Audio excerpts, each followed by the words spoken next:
Hey, what's going on, beautiful jellyfish? It's Tracy. Thank you so much for taking a little bit of time in your day to hang out with me. I really appreciate it. I just adjusted, or Paul, I didn't do it. I adjusted my camera settings, so let me know if this looks a little bit better and you guys think it looks good.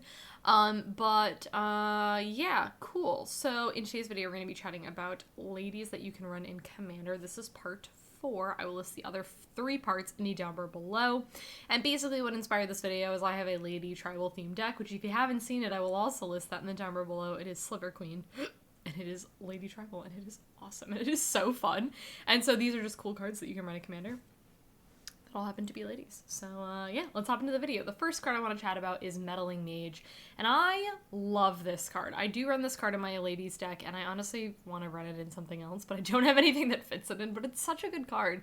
I guess none of the other decks that I run, like, I could run this in fairies, but it's not a fairy, so that doesn't make sense. You know, there's nothing else that, like, it fits in, but, that I have, but this card is so awesome. So it just says, when it comes to play, you name a non-land card and it can't be played. So my favorite thing to do is name someone's commander and watch that person gets very salty. What's really cool about this card is you can get very political with this card, and you can be like, oh, I promise I won't target your thing if you do this, or, like, whatever. So I love cards like this. Yeah, she's awesome. And, yeah, great card. Okay, cool. The next card I want to talk about is Captain Sisay. I'm talking about the OG Sisay, though the new one is actually really cool, but she is awesome. So she is 4 mana for a 2/2. She is legendary, so you can run her as a commander, which is just something to note. But if you're playing these colors and you're running a lot of legendary cards, I would definitely recommend. One thing, too, I'd like to note about her is when you tutor, it is legendary card. It is not legendary creature. So if you're running any legendary lands or legendary artifact or whatever, you can get it with this card, which a lot of people don't know about. A lot of people think that it's just creatures. The majority of the time you're going to be getting creatures, but you can get other things as well, which is so incredibly good. So yeah, she's awesome. I like her a lot. Okay, now let's chat about Linden, the Steadfast Queen. Ah, she's so fun.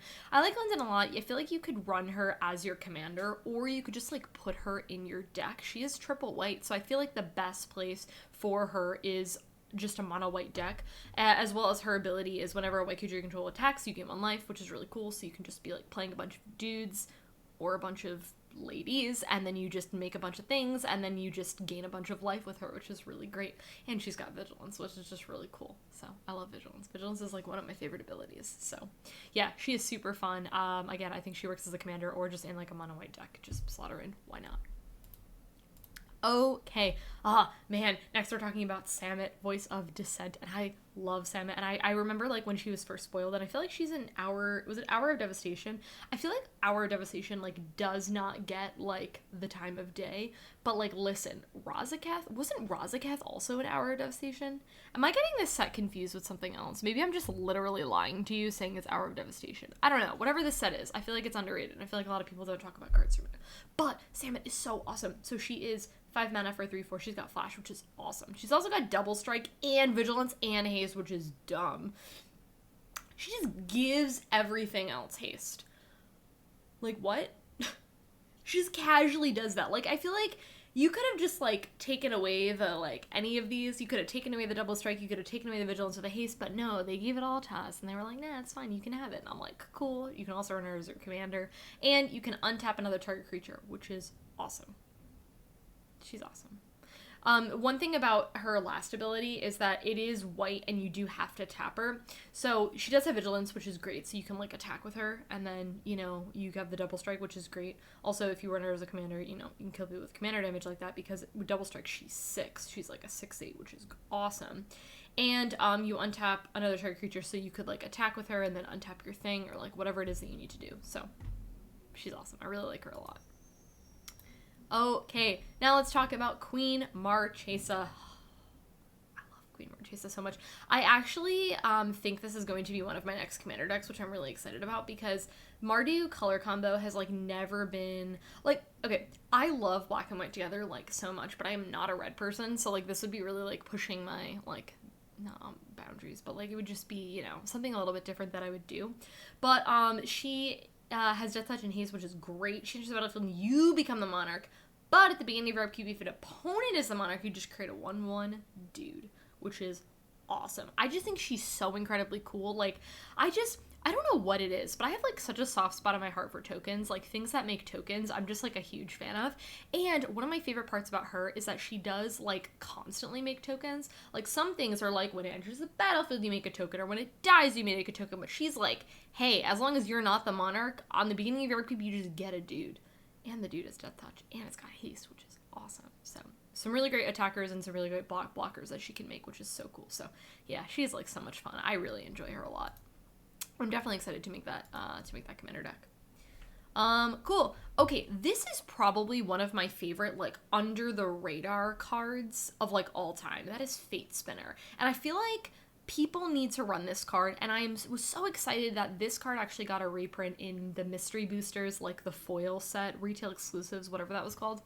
And I'm really excited that Fatespinner like got there because I was like, oh, hopefully more people like pay attention to this card because she is awesome. And I feel like one of my favorite things about her is I feel like there's no cards that are very similar to her. Like there's cards that are like, oh yeah, like it kind of is a little bit similar, but like I don't feel like there's a lot of cards that are just like that do the same thing that she does. You know what I mean? And she's also 3 mana, which is great.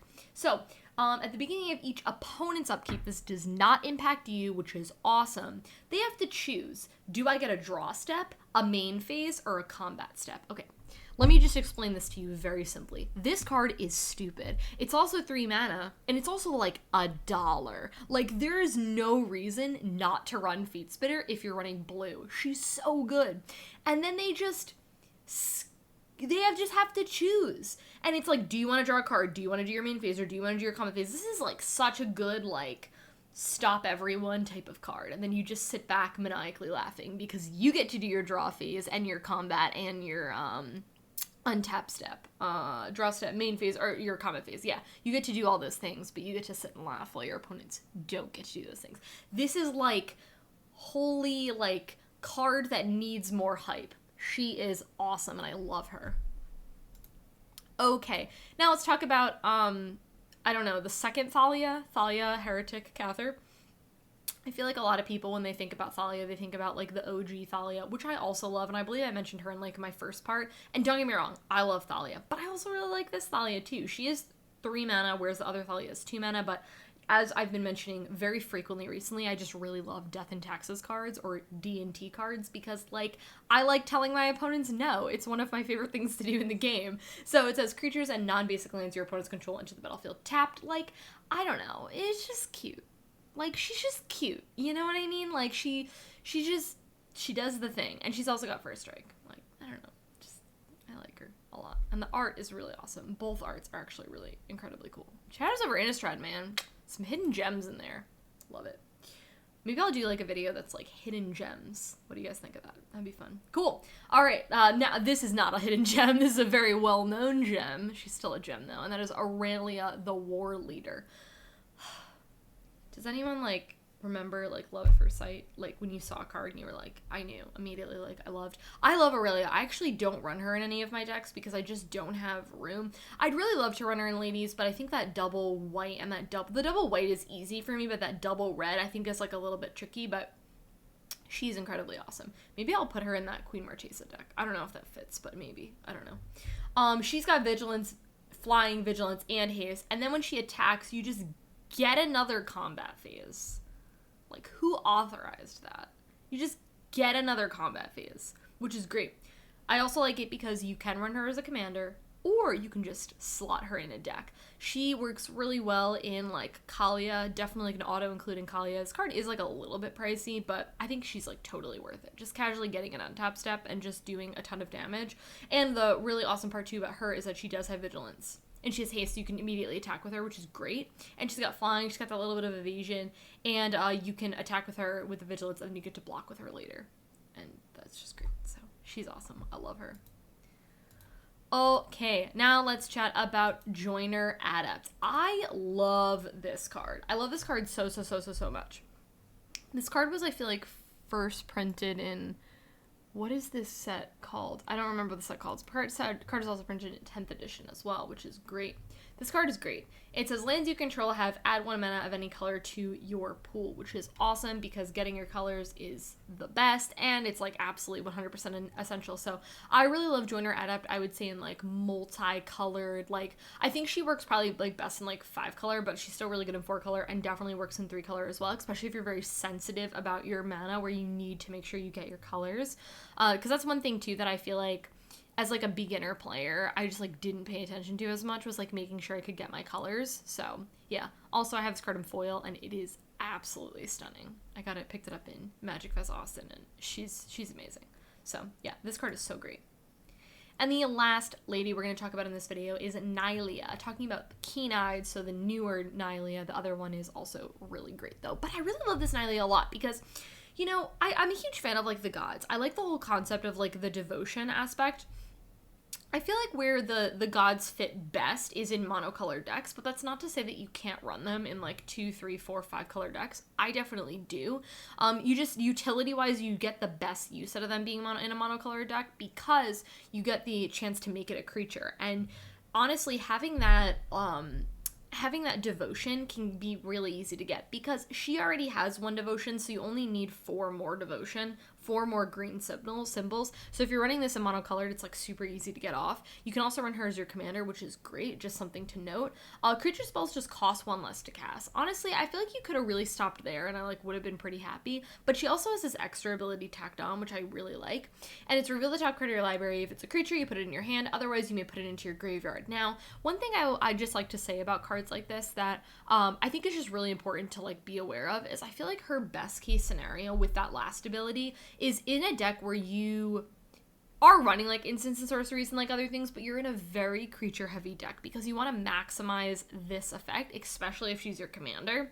Because I find myself with cards like this, like I love cards like this, but I don't find myself running them just because I run like so many instants and so many sorceries and like other things. But if you're not in that situation and you're just running like a ton of creatures, just like a green stomp deck or something like that, like a mono green stomp deck, or like green with like whatever color, I think she's really good. Or you're playing this with like, I don't know, green black, and then you're playing a little bit of graveyard recursion, and then you have those instant sorceries that you like put in the graveyard, and then you can get them back with something else. So yeah, something really good. So also too, I like that ability. You don't tap her to do it, so you can pay it as many times as you need to, which is great. So you could, let's just say you activate that for 3 mana, and then you do that, and then let's just say you get that creature to your hand, and then you can just cast it that same turn, which is great. It's also a really good like end of turn thing if you've got like nothing else going on with your mana, or let's just say you're holding off, you got an instant in your hand, you don't end up using it, and then you just can do that, and you can just activate her. So